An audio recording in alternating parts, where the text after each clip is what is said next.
금년 여름엔 유단히 더웠는데 그 더위가 언제 더웠느냐 하고 벼랑간에 추워지니까 참 정신을 못 차리겠어요. 그래서 집에서도 긴 옷에 패딩 조끼를 입고 있어요. 참 그래서 날씨가 요상하다. 이럴 때 우리들이 건강을 조심해야 될 것 같아요.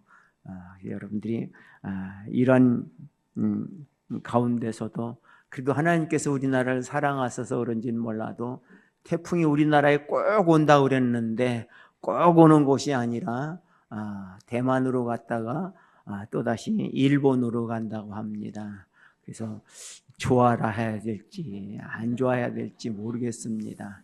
하여튼 하나님께서 우리나라를, 우리 백성들을 많이 사랑하시고 우리 성들이 많이 기도하는 것 같아서 감사합니다. 오늘은 본문의 말씀을 중심으로 해서 구원에 이르도록 자라라 라는 말씀을 가지고 함께 은혜를 나누고자 합니다. 2절 말씀에 너희 구원에 이르도록 자라라 라고 했습니다. 우리는 날마다 자라야 되지요. 어린아이가 자라서 어른이 되고 어른이 자라서 아주 성숙한 어른이 되는 것 참 좋은 것입니다. 그래서 우리 어른이 되어서 어른다운 어른, 어린애다운 어른이 아니라 어른다운 어른이 되면 얼마나 좋겠습니까? 우리 성도들도 마찬가지예요. 우리 성도들도 어린아이와 같은 성도가 되지 않냐고 장성한 분량에까지 성장해 나간 어른된 성도가 되면 하나님이 얼마나 기뻐하시겠습니까? 그래서 우리의 믿음에 우리의 구원이 날마다 자라야 돼요. 구원은 믿음으로 가는 거 아주 간단한 진리지요. 그런데 구원받은 사람들이 날마다 죄와 더불어 살아가잖아요. 죄를 지어도 당연한 거지 뭐라고 생각하는 것이 일상생활에서 보면 대부분이에요. 그래서 하루에를 뒤돌아보면 이것도 잘못됐구나, 저것도 잘못됐구나, 왜 이렇게 어리석을까, 왜 이렇게 부족할까, 왜 이렇게 연약할까 라는 생각을 많이 하게 됩니다. 이 모습을 보는 주님의 모습은 얼마나 답답할까. 성령께서 우리를 늘 가르쳐 주시고 깨닫게 해주시고 인도해 주시고 역사해 주시었건만 우리는 날마다 왜 이럴까. 그래서 성령님께서는 우리들을 위해서 말할 수 없는 탄식으로 기도하신다는 것이 정말 옳구나. 예전에는 왜 성령이 우리를 왜 탄식하실까 참 이해가 안 됐는데 이제는 좀 조금씩 이해가 되는 것 같아요. 그렇습니다. 오늘 보면 성경은 우리들이 성도들의 신분에 대해서 말씀해 주고 있는데 성도들의 신분은 택하신 족속이다. 선택받았다는 것이죠. 여러분들이 어디에 태어나는 거에 따라 다르죠. 우리나라에 서울에 있는 중심대학에 가는 학생들의 분포들을 보면 한 80%가 강남에 있는 학생들이다 라고 해서 이게 어떻게 되는 거냐라는 것이 뉴스에 보도가 나올 정도로 대단해지는 것을 보게 됩니다. 그것을 보면서 참 그렇구나. 우리 큰손주도 고등학교 들어가서 처음 연합 보고 나서는 잘 봤냐 그랬더니 미리들 준비 많이 했네요 라는 이야기를 하더라고. 그렇죠. 요즘들은 미리미리 준비를 해나가는 모습들을 보게 돼요. 참 그런 모습을 볼 때 예전에는 개천에서 용난다라는 말들을 많이 했는데 요즘은 개천에선 절대로 용이 안 나온다 라고 하죠. 그만큼 미리미리 준비한다는 것이죠. 우리 믿음도 마찬가지예요. 우리 믿음도 날마다 자라나야 되죠. 그냥 그대로 있는 것이 아니라 하나님께서 우리를 선택하셨으니까 우리의 믿음이 날마다 자랄 때 하나님은 얼마나 기뻐하시겠습니까? 그래서 하나님께서 나를 선택하셨다라는 자부심을 갖는 거 좋은 일입니다. 거기 한 가지 더 나아가 우리의 더 자란다라고 하면 더 말할 것 없지요. 우리가 자라난다는 것은 무엇이냐? 결론적으로 말씀드리면 자라난다는 것은 예수님 안에 관다. 너희는 내 안에 거하라. 빌립보에서 보면 엄청나게 많이 그리스도 안에 거하라. 예수님의 안에 거하라. 성경에 기록된 목적이 무엇입니까? 하나님의 아들이신 예수님을 믿게 하는 것이 성경에 기록된 목적이라고까지 말씀하셨으니까 우리가 예수님 안에 거하는 것, 예수님 안에 거하서 예수님과 함께 동거하는 것, 예수님과 함께 행동하는 것, 예수님과 함께 일하는 것, 예수님과 함께 천국 가는 것, 이것이 성도의 삶이죠. 이런 삶이 되기 위해서는 우리는 날마다 자라나야죠. 그래서 너희는 어린아이의 일을 배우고 초등학문을 버리고 장성한 분량에까지 성장해 나가라고 말씀해 주고 있습니다. 또한 뿐만 아니라 성경은 우리를 왕같은 제사장이라. 제사장은 이스라엘 12지파 중에서 레위 족속만이 할 수 있어요. 레위 족속 중에서도 그나마 신체가 이상이 있으면 제사장이 될 수 없어요. 신체가 건강해야 돼요. 또한 제사장이 됐다고 해서 항상 할 수 있냐? 그렇지 않습니다. 제사장의 직무를 잘못하면 파면됩니다. 제사장이라고 해서 그냥 평생 제사장, 그렇지 않습니다. 파면되는 것이에요. 그거 엄하지요. 그래서 아론의 아들인 두 아들이 하나님이 원하시지 않는 불을 들이다가 현장에서 죽었습니다. 제사장이라고 해서 그냥 아무렇게나 해도 되는 것이 아니다. 그래서 주어진 본분, 주어진 책무, 주어진 규례, 주어진 율법대로 하는 것이 제사장인 겁니다. 굉장히 어려운 것이죠. 그래서 제사장들이 많이 순교했습니다. 왕의 말을 듣지 아니하고 말씀에 순종하니까 내가 왕인데 네가 뭔데 내 말 안 들어 그래서 죽인 제사장들이 많습니다. 왜 그렇습니까? 그들은 죽음을 각오하고 말씀을 붙들고 있었던 것입니다. 다 그러냐? 그렇지도 않습니다. 한때는 이방의 우상도 지냈고 이방의 제사장 노릇도 했던 것이 제사장입니다. 왜? 생명의 위협을 느껴서 변질된 그런 모습들을 보게 됩니다. 그런데 우리를 왕같은 제사장이다라고 말한 것은 무엇이냐? 우리들이 하나님 앞에 예배드릴 수 있다. 하나님. 예전의 예배는 제사장만이 침례할 수 있어요. 짐승을 잡아서 짐승의 피를 가지고 분향단까지 가는 거. 또 짐승을 번제단에 불살르는 거. 이건 내가 할 수 없어요. 제사장이 하는 것입니다. 내가 할 수 있는 건 딱 한 가지 있습니다. 제물을 가지고 제사장의 앞에 와서 제사장이 내 손을 그 짐승의 머리 위에 얹고 내 죄를 그 짐승에 전가한다. 이거밖에 못해요. 그리고 나머지 일은 제사장이 다 하는 것입니다.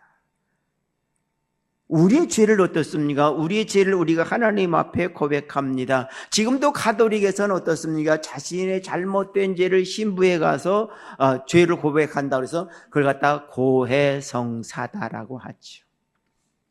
그래서 천주교 다니는 친구들이 있어서 물어봅니다. 야, 너 신부님한테 고해성사 진실하게 하냐? 야, 그렇게 진실하게 하냐? 그냥 적당히 하지. 왜 적당히 하게 되고 그게 말이 되냐 그랬더니 야, 어떻게 내 치부를 다 드러내냐. 그런 이야기를 합니다. 농담 삼아서 그렇게 하는 건데 사실 그래요. 그래서 천주교 신자들을 어쩌다 얘기를 이렇게 돌려 얘기 들어보면 고해성사를 어디로 가느냐? 이제 망령난 분한테 간다는 것이 신부님한테 가서 하면 그분은 뭘 모르잖아요. 금방 해도 잃어버리니까. 그래서 자기의 치부를 드러내지 않아서 마음껏 한다. 근데 우리는 어떻습니까? 하나님 앞에 은밀하게 마음껏 회개하잖아요. 그래서 회개할 때 눈물, 콧물 쏟는 예고 뭡니까? 우리의 모든 걸 진실하게, 신실하게 회개할 때 하나님께서 우리의 죄를 용서해 주시는 것이죠. 그래서 우리를 왕같은 제사장이다. 또한 거룩한 나라다라고 했습니다. 거룩한 나라는 무엇입니까? 하나님의 나라입니다. 하나님의 나라는 여기 있다 저기 있다 하는 것이 아니라 너희 안에 있느니라. 하나님의 나라가 우리 안에 어떻게 있습니까? 예수님이 내 안에 있고 내가 예수님 안에 있으면 하나님의 나라가 이루어지는 것이죠. 얼마나 대단한 것입니까? 여러분, 하나님의 나라가 여러분 안에 있다. 여러분 안에 예수님이 계시다. 엄청난 축복이고 엄청난 자부심입니다. 그래서 믿음의 사람은 세상을 두려워하지 않고 부러워하지 않냐고, 오직 내가 이 세상에서 가난한다 할지라도 성경은 뭐랬으면 너희는 아무것도 없는 것 같으나 실상은 부유한 자다. 왜? 예수님이 내 안에 계시니까. 너희는 세상에 아무것도 없는 것 같으나 실상은 부자다. 왜? 하나님의 것이 너의 것이기 때문에. 그래서 세상 것을 보고 두려워하지 마라. 세상이 잘 되는 것을 보고 부러워하지 마라. 내가 어렵다고 두려워하거나 놀라지 마라. 하나님이 이 세상 끝날까지 너와 함께 하신다라고 성경은 약속해 주고 있습니다. 또한 우리 모든 믿음의 성도들을 이끌어서 하나님의 나라의 백성이다. 얼마나 감사해요. 우리나라 여권 파워가 대단하다 그러죠. 우리나라에서 여권을 가진 101개 나라를 무비자로 갈 수 있어요. 일본은 딱 한 가지 더 많은 102개 나라에 무비자로 갈 수 있어요. 일본 사람들 한국에는 질 수 없다 해가지고 억지로 해가지고 그렇다고 했다고 그래요. 사실인지 오실인지는 모르지만 그렇다라고 해요. 그래서 우리나라 사람들이 웬만한 나라에 가면 그냥 무비자로다가 들어가는 것이. 이번에 딸하고 사위가 들어가는데 짐을 많이 가져가서 아이고 저 걸리면 어떡하나라고 했더니 그냥 미국에서 붙잡지 않고 그냥 나가라고 그러더래요. 그래서 한국에서 온 짐들에 대해서는 특별히 혜택. 제가 미국을 가봐도 그냥 거의 통과되는 그런 모습. 잡히면 한국에서 잡히지 미국에서는 잡지 않더라고요. 그래서 왜 그러냐 그랬더니 한국을 믿는다라고 하더라고요. 그래서 뭘 믿는지는 몰라도 한국 사람 어떻게 믿어? 나도 못 믿는데 그 사람들 참 대단하네라는 것을 느끼게 돼요. 이렇게 믿어주는 게 얼마나 감사해요. 그런데 이렇게 믿어주는 것도 감사한데 하나님의 백성이면 세상 사람들이 부러워하잖아요. 얼마나 감사합니까? 그래서 우리 믿음의 사람들은 이런 자부심을 가져야 돼요. 그런데 이런 자부심이 문제라는 것이죠. 자부심을 갖는 건 좋은데 이 자부심을 가지고 망령된 행동들을 한다는 것이죠. 어떤 것들이 있을까요? 우리 1절 말씀 같이 읽어보십시다. 1절 말씀 시작. 그러므로 모든 악독과 모든 기만과 외식과 시기와 모든 비방하는 말을 버리고. 아멘. 5가지가 나오죠. 악독, 괴율, 외식, 시기, 비방. 이걸 좀 구분해 보면 2가지로 나눌 수 있어요. 개인적인 것과 단체적인 것. 개인적인 것은 무엇입니까? 악독, 괴율, 외식, 시기죠. 우리 마음에 가지고 있는 것이. 악독은 무엇입니까? 남을 해치려는 심사요. 우리는 이상하게 남이 잘 되면 사촌이 땅을 사면 배가 아프다는 속담이 있죠. 남이 잘 되는 걸 보면 왠지 안 좋아요. 이게 악독이라는 것이. 아니, 남이 잘 되면 축복해 줘야 되는데 왜 왜 안 좋게 나쁜 마음을 가느냐는 거죠. 두 번째, 괴율이 있어요. 괴율은 무엇입니까? 다른 사람을 기만하는 것이죠. 네가 뭘 알아? 흔히 부모가 자녀들한테 하는 게 네가 뭘 안다고. 그 사춘기 때 그런 소리 했다면 큰일 납니다. 우리는 남을 기만하는 교만함이 있어요. 난 교만하지 않아. 그건요, 새빨간 거짓말이에요. 인간은요, 겸손이라는 게 찾아보기가 참 힘들어요. 우리는 성령이 충만하다, 말씀에 순종하다 보면요, 교만이 나와요. 나 기도 열심히 했어. 기도 많이 했어. 나 성경 많이 읽었어. 나 말씀에 순종했어. 매일 큐티하거든? 그러거든. 그래서 그래, 나는. 그래서 큐티해서 어떤데? 큐티를 하는 건 좋은데 삶의 변화는 없죠.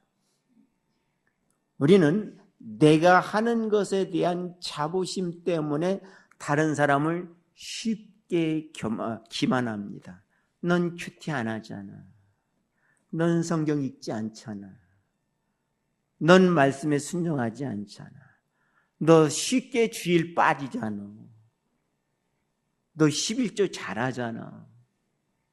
우리는 쉽게 내가 하는 것 다른 사람이 못하면 그 사람을 쉽게 기만하는 것이 있습니다. 그리고 자부심을 갖잖아요. 그 자부심은 누구를 닮았느냐? 성경을 보면 바리새인을 닮았어요. 하나님, 내가 일주일에 2번 금식했거든요. 하나님, 내가 지난 주간에 어떤 사람들에게 구제했거든요. 내가 하나님 앞에 날마다 일주일에 한 번씩 금식하며 회개 기도했거든요. 유대인들은 회개할 때요, 흰보자기 쓰고요, 얼굴에 세수도 안 하고 그냥 꾀죄죄한 모습으로. 근데 저 성지에 가보니까 막 뛰어오더라고요. 가이드한테 보면 저 사람 왜 이게 교회에 와서 뛰어와 그랬더니 저 사람 금식하며 회개하는 거예요. 그래서 야, 보여지게 한다. 보여지게 한다. 그럼 보여지면 삶이 변화돼야 되잖아요. 그래서 유대인들의 그 자부심은 말도 못해요. 그 중동의 그 큰 나라들이 그 쬐끄만 나라, 우리나라 강원도 땅만밖에 안 된 이스라엘 나라를 쉽게 어찌하지 못하잖아요.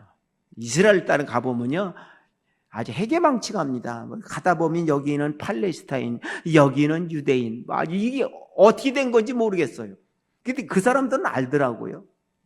우린 모르겠는데 이렇게 길이니까 가니까 이게 이스라엘인 줄 알았는데 아니래요. 그게 팔레스타인, 유대인, 이스라엘하고 막 혼돈되어 있는, 합쳐져 있는 그런 모습을 봤어요. 그러니까 유대인들은 대단한 이런 자부심을 가지고 있어요.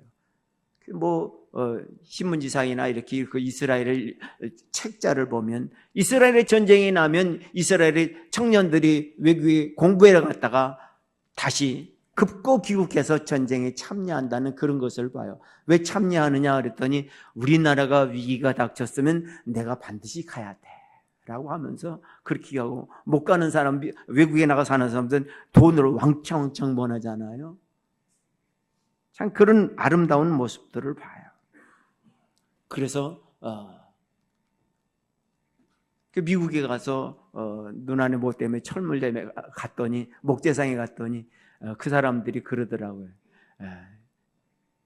세상 사람들, 미국 사람들은 기독교를 믿는데 자기들은 유대교를 믿는다고, 왜 기독교를 믿는지 모르겠다라는 그런 이야기들을 했다라는 이야기를 들어요.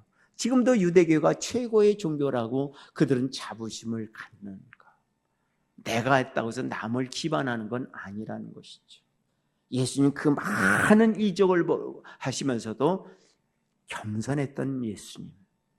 우리들도 내가 잘했다라고 해서 남을 기만하지 않는 것이 참 중요해요. 우리에겐 이런 괴율이 있다는 것이죠.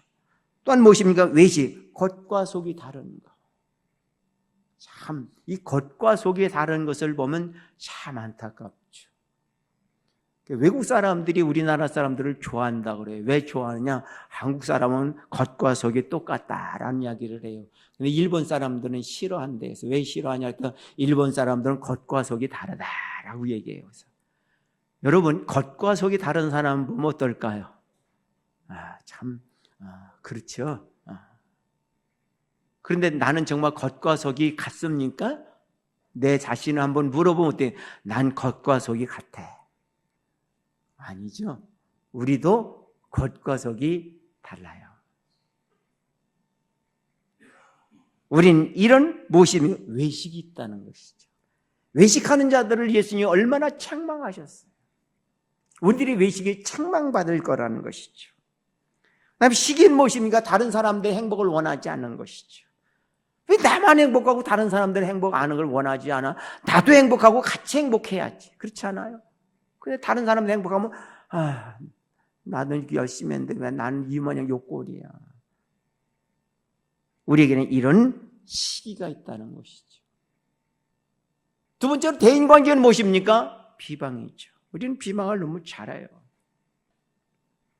너무 쉽게 해요. 아니, 너무 편하게 해요. 아니, 너무 자연스럽게 해요. 이 굉장히 안 좋은 것인데. 그래서 우리는 남의 얘기를 남이 없을 때 쉽게 하지 말자. 이게 비판이잖아요. 비판을 받지 아니하는 비판하지 말라고 말씀하시는 말씀도 있습니다. 이런 것들을 버리라는 것이죠. 저 지난 주간에 전주에 갔어요. 전주에 가서 예전에 세일을 했던 우리 이충만 목사님을 전화해서 만났는데 그 목사님이 얘기하는 중에 그러더라고요. 늘 걱정을 했어요. 이 목사님이 목회를 어떻게 건강하게 잘하고 계신가 늘 마음은 있는데 연락을 못했다가 이번에 한번 연락을 했어요. 너무 반갑게 전화를 받으시면서 꼭 연락을 하고 싶은데 자기도 부담이 될까 봐 못했다고 하더라고요.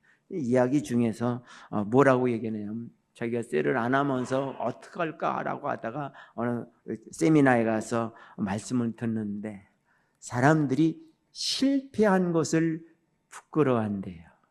그렇죠? 여러분 실패한 거 부끄럽죠? 근데 실패한 건 부끄러워할 일이 아니라는 거예요. 사람이 하다 보면 실패할 수도 있고 성공할 수도 있는 것이. 그런데 우리가 부끄러워할 일이 있다는 것이에요. 무엇을 부끄러워해야 되느냐? 죄를 짓는 걸 부끄러워해야 된다는 거예요. 그래 맞다. 우린 죄를 짓는 걸 부끄러워하는가? 실패하는 건 부끄러워하는데 죄 짓는 건 부끄러워하는가? 그렇지 않잖아요. 그래서 그 말씀을 듣고 그렇구나. 내가 열심히 기도해야지. 그래서 매일 기도회를 한다고 그러더라고요. 그래서 참 잘하신다고.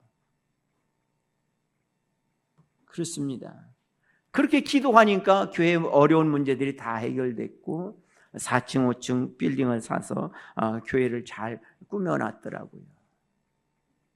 하나님께서 기도하는 사람들의 그 기도를 외면하지 않잖아요. 우리들의 악독, 이런 5가지 악독들을 무슨 수로 물리칠 수 있어요? 인간의 의지로, 인간의 결심으로 물리칠 수 있을까? 그렇게 쉽지 않잖아요. 그렇게만 한다면 얼마나 좋겠어요. 그건 우리 마음뿐이죠. 그래서 오죽하면 예수님께서 기도 외에는 이런 이유가 나가지 않는다고 말씀하신 이유가 무엇입니까? 우리가 기도하지 않으면 안 된다는 것이죠. 아무리 말씀을 많이 하는 서기관들도 바리새인들도 어떻습니까? 기도하지 않으니까. 기도를 해도 잘못된 기도를 하니까. 사실은 악독들을 회개해야 되는데 회개하지 않으니까 결국 그들이 어떻습니까? 삐뚤어진 길을 갈 수밖에 없습니다. 사랑하는 성도들이여, 이런 악독들이 우리 안에 있으면 알고 우리는 회개해야 돼요. 하나님, 내가 죄를 졌어요. 이 죄를 짓는 걸 어찌할 수가 없어요. 하나님, 나 좀 도와주세요. 나를 지켜주세요. 나를 인도해 주세요. 기도하면서 결심해 나가며 또다시 그 길을 안 하려고 애쓸 때 하나님께서 우리를 지켜주시는 것이에요.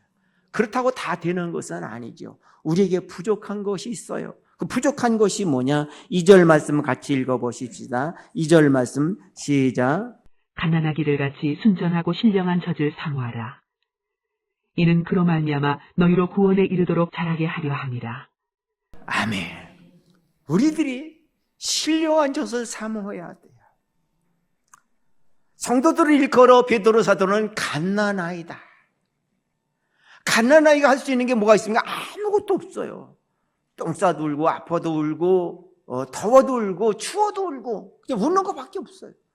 그러니까 엄마가 지혜로워야 돼요. 얘가 본일 봤구나. 그래서 기저귀를 갈아주면 애가 울으면 뚝 꽂히잖아요. 애가 울어요. 왜 우나? 가만히 보니까 전 먹은 시간 지났구나. 젖을 먹여주면 그냥 허겁지겁 먹고 안 울고 굴굴 잘 자요. 엄마가 잘 알아야 되죠. 그런데 우리 어머니 노릇하는 분이 무엇입니까? 성령 하나님이시잖아요. 우리를 가르쳐주고 깨닫게 해주고 인도해주고 보호해주고 역사해주시는 분이 성령 하나님이십니다. 그런데 우린 말 잘 들으냐 말이야. 아무개야 이렇게 해야 옳지, 아무개 이거 잘못했지? 그러면 우리는 어떻습니까? 성령님이 그렇게 말씀해 주신 적 없는데 목사님 거짓말 하시네. 저 거짓말 안 하거든요. 성령님은 여러분 마음속에 호소합니다. 양심에 깨닫게 합니다. 마음을 열어서 깨닫게 해주십니다. 여러분이 똑똑해서 말씀을 깨닫습니까? 아니거든요. 성령이 아니고는 하나님의 말씀을 깨닫지 못한다라고 성경은 기록하고 있습니다. 그럼 우리가 깨닫는 건 무엇입니까? 성령님께서 우리 마음을 깨닫게 열어주셨다는 것이. 그렇구나. 성령님께서 내 마음을 열어주셨구나. 우린 깨달았는데 어떻습니까? 말씀을 보다가도 깨닫고, 말씀을 듣다가도 깨닫고, 이야기하다가도 깨닫고, 길 가다가도 깨닫고, 모든 사건을 통해서도 깨닫습니다. 그런데 우린 깨달은 말씀에 순종하느냐? 우린 갓난아이인데 우리가 신령한 것을 사모하지 않는다. 세상 것을 주면 좋아하는데 하나님의 말씀은 사모하지 않는다는 것이죠. 우리들이 진정으로 사모해야 될 것은 무엇입니까? 말씀을 사모해야 돼요. 말씀이 없는 북한 동포들, 예배를 드릴 수 없는 북한 동포들, 말씀을 볼 수 없는 북한 동포들, 그들은 무엇입니까? 누군가가 보내준 성경을 가지고 어떻습니까? 그들은 예배가 무엇입니까? 오늘 말씀이야 손바닥에다 써서 보여주고 지워버리는 거예요. 가지고 있으면 어때요? 걸리면 그러니까 어디로 붙들려 가니까 믿는 사람들끼리 말씀만 보여주고 지워버리는 것이죠. 그런다고 하더라고요. 그게 예배 드리는 것이죠. 모여서 기도할 수도 없고 예배 드릴 수도 없는 것이 그냥 말씀만 보여주는 것이죠. 그런데 그들은 그 말씀을 보고 그 말씀을 외우고 그 말씀을 묵상하고 그에 대한 말씀대로 순종해 나가서 그들 얘기를 들어보면 어떻습니까? 전염병이 창궐 많이 하잖아요. 북한은요. 그 전염병 창궐하는 곳에 그것을 정리하고 청소하는 사람들은 반드시 예수님을 믿는 사람이라는 거예요. 공산당원들이 그걸 안 돼요. 그런데 공산당원들도 그들 어찌할 수 없는 것이죠. 왜? 저 사람이 예수 믿는다는 증거가 없어요. 예배 드리는 증거가 없어요. 기도하는 증거가 없어요. 다만 그런 것을 험한 곳에 더러운 곳에 가서 수고할 뿐이라는 것이죠. 그것이 무엇입니까? 말씀이 움직이는 것이에요. 말씀이 부딪히는 것이에요. 말씀이 그걸 이끄는 것입니다. 그곳에 가서 말씀이 시키는 대로 한 것뿐이라는 것이죠. 이것이 믿는 사람들의 아름다운 모습이 아닐까요? 우리는 무엇을 사모합니까? 세상을 사모합니까? 재물을 사모합니까? 명예를 사모합니까? 우리는 말씀을 사모해야 돼요. 이 말씀을 사모할 때 우리의 믿음이 자란다는 것이죠. 나는 너에게 원한다. 더 큰 은사를 사모하기를 원한다. 더 큰 은사는 무엇입니까? 사랑이에요. 우리는 예배를 드립니다. 정말 내가 사랑으로 행하고 있느냐, 정말 믿음으로 행하고 있느냐를 심각하게 고민해야 돼요. 사랑으로 행할 때는 반드시 고난이 따라옵니다. 그 고난을 참고 끝까지 사랑으로 행하느냐. 우린 시작은 잘합니다. 믿음으로 시작합니다. 사랑으로 행합니다. 하다 고난이 오면 왜 내가 이런 고난을 당해야 돼? 우린 쉽게 주저앉습니다. 쉽게 뒤돌아섭니다. 그리고 양심의 가책조차 갖지 않습니다. 예수를 꼭 이렇게 믿어야 돼? 라는 소리를 듣게 되거든요. 그러나 그렇게 믿어야 합니다. 예수님 누구든지 나를 따라오려거든 나를 부인하고 자기 십자가를 지라고 했습니다. 십자가는 조롱입니다. 고난입니다. 말씀에 순종하기 위해서는 조롱을 듣습니다. 어려움을 당합니다. 그걸 당연한 것으로 당연한 것으로 여길 줄 아는 여유가 필요하다는 것이죠. 그 여유는 누가 줍니까? 성령 하나님이 주시는 것이. 걱정하지 마라. 내가 너와 함께 한다. 두려워하지 마라. 예수님이 내 편이시다. 얼마나 감사합니까? 그래서 우리는 그 위로를 받고 하나님 저 사람 미워 죽겠어요 라고 기도했더니 내 마음에 깨달아지기를 하나님이 나는 그 사람 사랑하는데 할 말 없죠. 왜 내가 미웠는데 하나님 예수님 사랑하세요? 라고 반문할 수가 없어요. 처음엔 반문이 되는데 반문할 수가 없어요. 그래 예수님이 사랑한다면 나도 사랑해야지. 얄미운 사랑. 얼마나 얄미워요.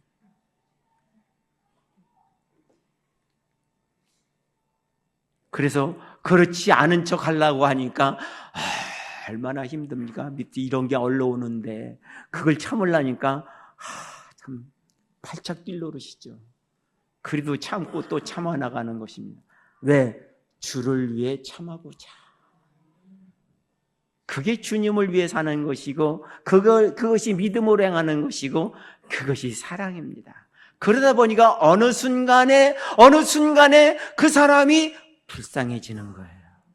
이게 사랑의 결과입니다. 사랑해보지 않으면 불쌍해지지 않아요. 행해보지 않으면 불쌍해지지 않습니다. 하나님은 이런 것을 행하라고 말씀하셨습니다. 이런 일을 행하기 위해서 예수님이 하나님의 아들이신데 이 땅에 오셔서 우리의 죄짐을 지시고 우리와 같은 고난을 받으시고 우리에게 말씀을 주셨습니다. 사랑하는 성도들이요, 우리가 할 수 있는 것은 예수님을 믿는데 예수님을 바라봐야 돼요. 예수님 어느 길을 가셨나? 예수님 어떻게 하셨나? 예수님이 어떤 고난을 받으셨나? 그때 어떻게 행동하셨나?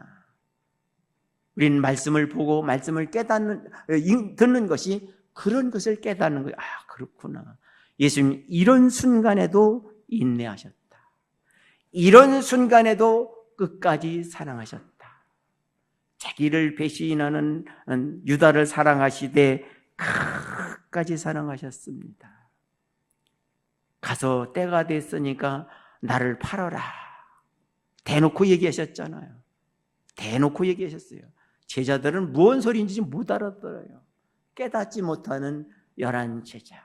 깨달은 사람 유일하게 가룟 유다만 깨달았습니다. 그래서 가룟 유다가 예수님을 30에 팔아버리잖아요. 그래도 그 가룟 유다를 끝까지 사랑하시고 그 가룟 유다의 발을 씻기시고 너도 이와 같이 행하라 라고 믿음의 본을 보여주신 예수님. 그것이 우리들이 해야 할 일이고 우리들이 가야 할 길이라는 것이죠. 이것이 바로 예수님 안에 거하는 것이고 이것이 예수님과 동행하는 것이라는 것을 깨닫고 우리 믿음의 성도들은 정말 믿음이 자라고 구원에 이르도록 자라서 우리의 모습이 아름다운 모습으로 하나님 앞에 당당히 서가는 우리 믿음의 성도들 되어지기를 주의 이름으로 축원합니다.